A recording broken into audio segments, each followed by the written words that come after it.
மிகவும் சிறப்பு வாய்ந்த தை மாதத்தில் வருகின்ற இந்த அமாவாசையில் இதை பார்த்து கொண்டிருக்கின்ற நேயர்களுக்கு அவர்களுடைய முன்னோர்கள் இந்த கார்ட்ஸ் மூலமாக சொல்கின்ற செய்தி என்ன அப்படிங்கிறத பார்த்துடலாமா? கண்டிப்பாக பார்த்துலாம். அவங்களுடைய முன்னோர்கள் யார் வேணாலும் இருக்கலாம். அவங்கள மனசில் நினச்சிட்டு இப்போது 3 பைல் நம்ம வந்து கொடுப்போம். ஸோ ஒரு பைலுக்கு ஒரு முன்னோர்களை மனசில் வச்சு கூட அப்போ 3 பைலுக்குமே 3 முன்னோர்களை கூட அவங்க தாராளமாக எடுத்துக்கலாம். ஸோ 3வது பைல் 2 கார்டுமே நம்ம பார்க்கும்போது எப்படி நல்ல ஒரு பாசிட்டிவாக இருக்குது, வைப்ரேட்டாக இருக்குது. இங்கே ஆக்சுவலாக அதுதான் விஷயம். இவங்களுடைய முன்னோர்கள் சொல்கிறது, நீ எல்லா விதமான இடர்பாடுகள் டாஸ்கையும் நீ கடந்து வந்துட்ட, உனக்கு புதுமையான ஒரு வாழ்க்கை வந்து வர இருக்குது. இந்த அமாவாசையிலிருந்தே கண்டிப்பாக புதுமையான வாழ்க்கை அவங்களுக்கு நிச்சயமாக வந்து தொடங்க ஆரம்பிச்சிருச்சு.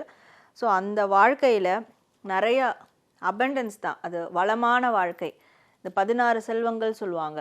செல்வம்னா நம்ம வந்து தங்கம் வெள்ளி இதுதான் செல்வம், பணம் தான் கிடையாது. 16 விதமான செல்வங்கள் இருக்குது. அது ஒரு சேர பெற்றவங்க தான் வளமான வாழ்க்கை வாழக்கூடிய மனிதர்கள்.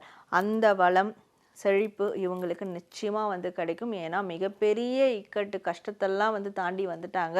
இனி வரக்கூடிய காலங்களில் அதை பற்றிலாம் கவலைப்பட வேண்டாம். புதிய உறவுகள் அமைவாங்க, புதிய ஃப்ரெண்ட் சர்க்கிள் அமைவாங்க, ஆன்மார்த்தமான உறவுகள் அவங்களுக்கு அமைவாங்க. ஸோ இது எல்லாமே எதுக்காகனா அவங்களுக்கு இந்த வளமான வாழ்க்கை கிடைக்கிறதுக்காக தான்.